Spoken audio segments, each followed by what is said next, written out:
मेरे बहनों good morning, नमस्कार। आज हम लोग क्लास 9th में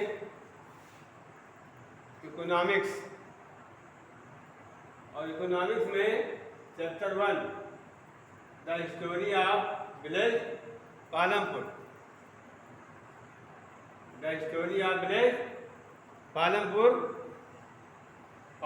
गांव की कहानी। पालमपुर गांव की कहानी के बारे में पढ़ेंगे। इसमें पहला पॉइंट है ओवरव्यू, अवलोकन के बारे में ध्यान सुनेंगे। हम बुक पढ़ रहे हैं, आप लोग भी बुक खोल पढ़िएगा, देखिएगा ध्यान से। ओवरव्यू चैप्टर 1 है the history of village Palampur. Overview अवलोकन। The purpose of the story is to introduce some basic concepts relating to production, and this view throughout a story of a hypothetical village called Palampur.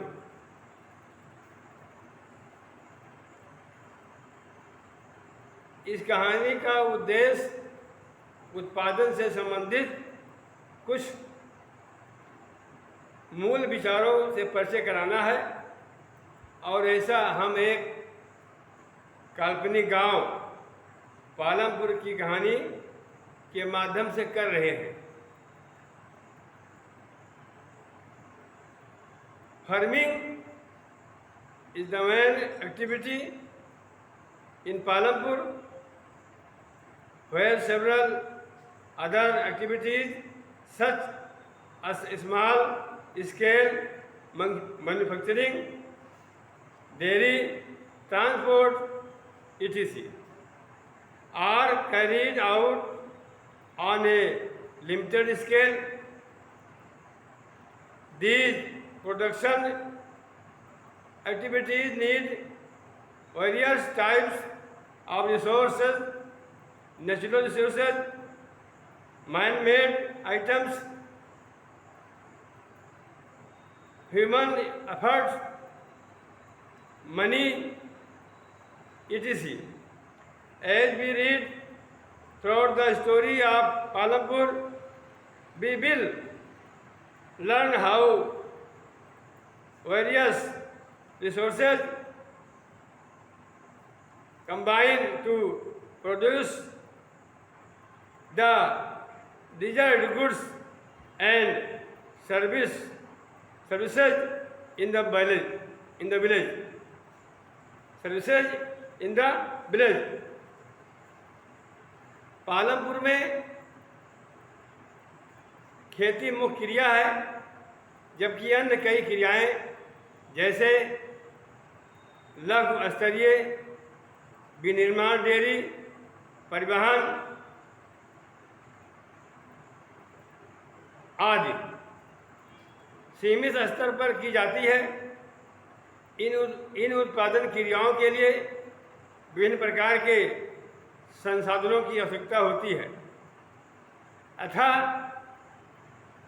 प्राकृतिक संसाधन, मानव निर्मित वस्तुएं, मानव प्रयास, मुद्रा आदि।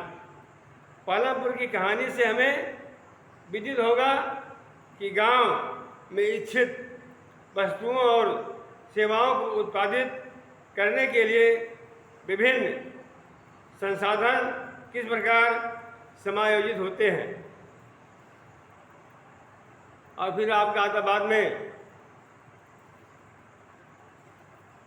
Introduction परिचय।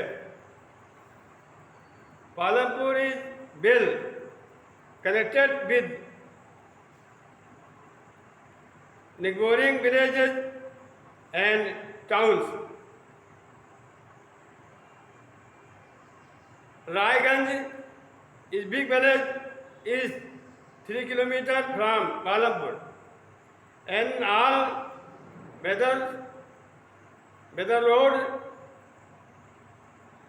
connect this village to Raiganj and further on to the nearest small town of Shahpur. Many kinds of transport are visible on this road, starting from Bullock Cart, Tanga, Baghi, wooden cart drawn by buffalo, भैंसा गाड़ी जो होती है, loaded with jaggery, good and other commodities to motor vehicles like motorcycle, jeep, tractors and trucks.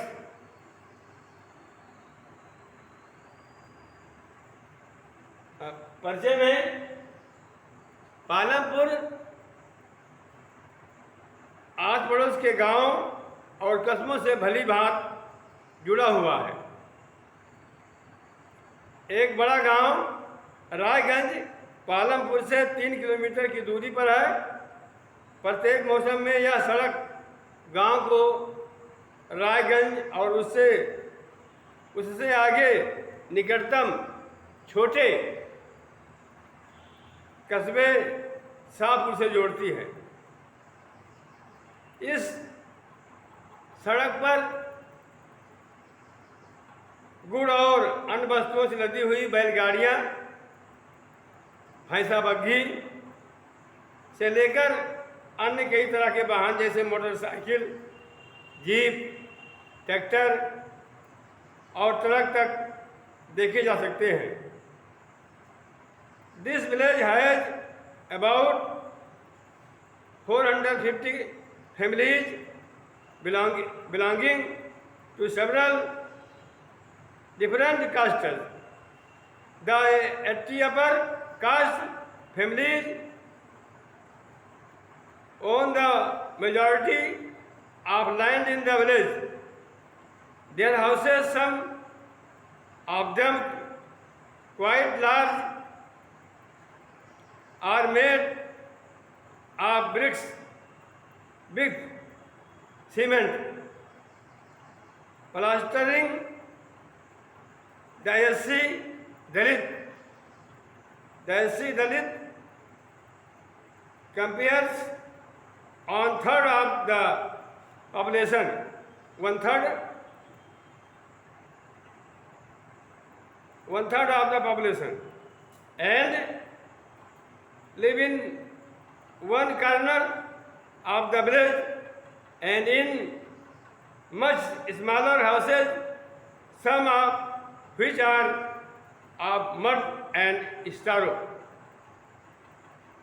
Most of the houses have electric connectings.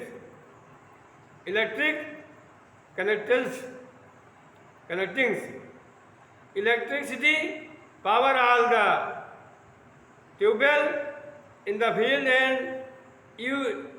and is used in various types of small business. Palampur has 2 primary schools and 1 high school. There is a primary health center run by the government and 1 private dispensary where the sick are treated.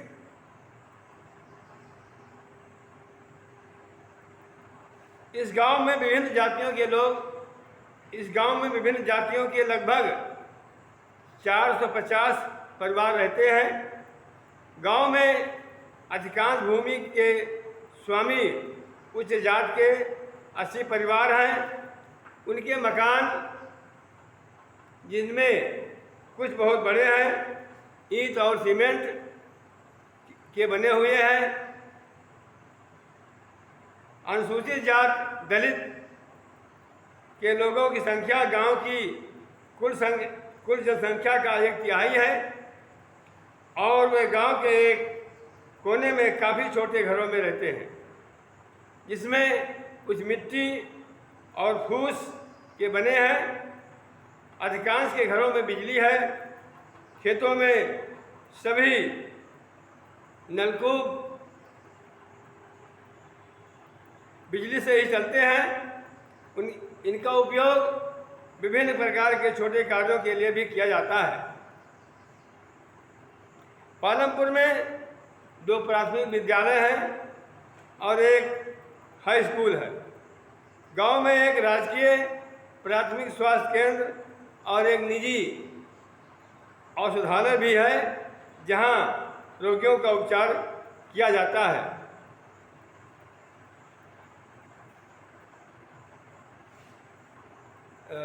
The descriptions above show that Palampur has fairly well development system of roads, transport, electricity, irrigation, schools, and health center. Compare these facilities with those in your nearby village.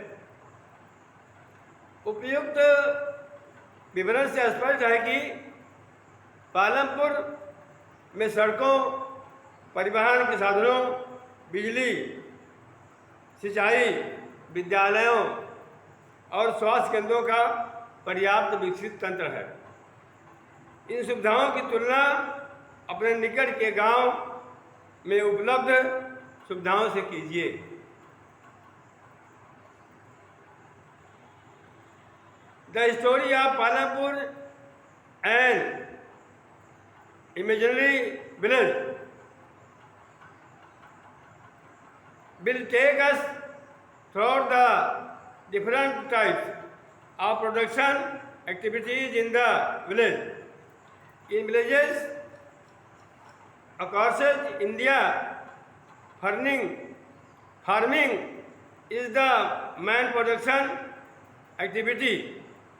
The other production activities referred to as non-farm activities include small manufacturing, transport, shopkeeping, etc. We shall take a look at both these types of activities.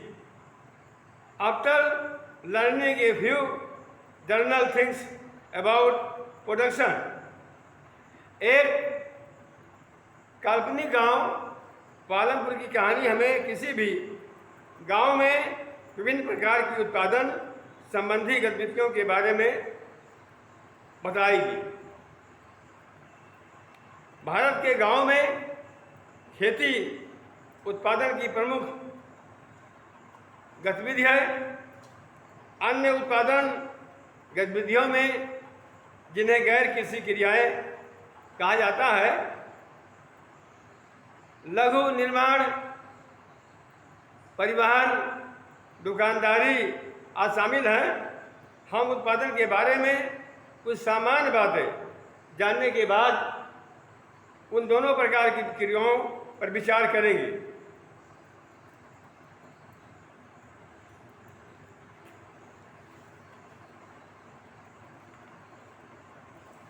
फिर आपका अगला आता है organisation of production, उत्पादन का संगठन।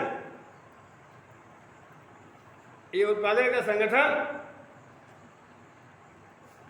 और जो अगले पॉइंट बहुत से हैं, उसमें से कुछ हम पहला पॉइंट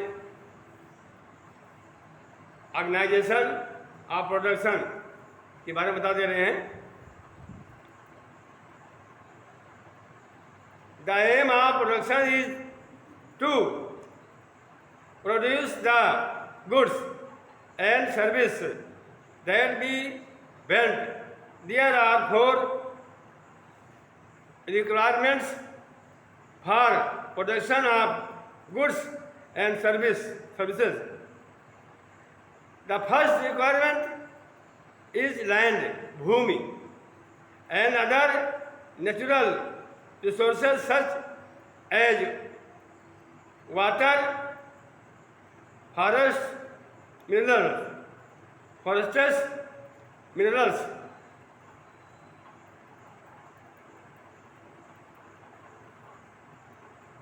उत्पादन का उद्देश्य ऐसी वस्तुएं और सेवाएं उत्पादित करता है जिनकी हमें आवश्यकता है। वस्तुओं और सेवाओं के उत्पादन के लिए 4 चीज़ें आवश्यक हैं।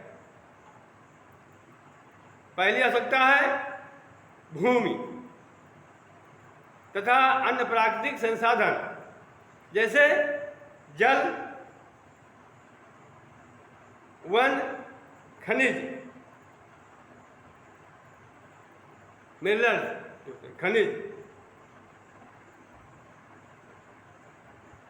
और दूसरी आवश्यकता है श्रम अर्थात लेबर।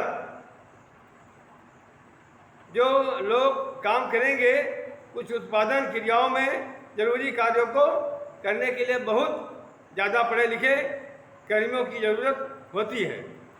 दूसरी क्रियाओं के लिए शारीरिक कार्य करने वाले श्रमिकों की ज़रूरत होती है। प्रत्येक श्रमिक उत्पादन के लिए आवश्यक श्रम प्रदान करता है।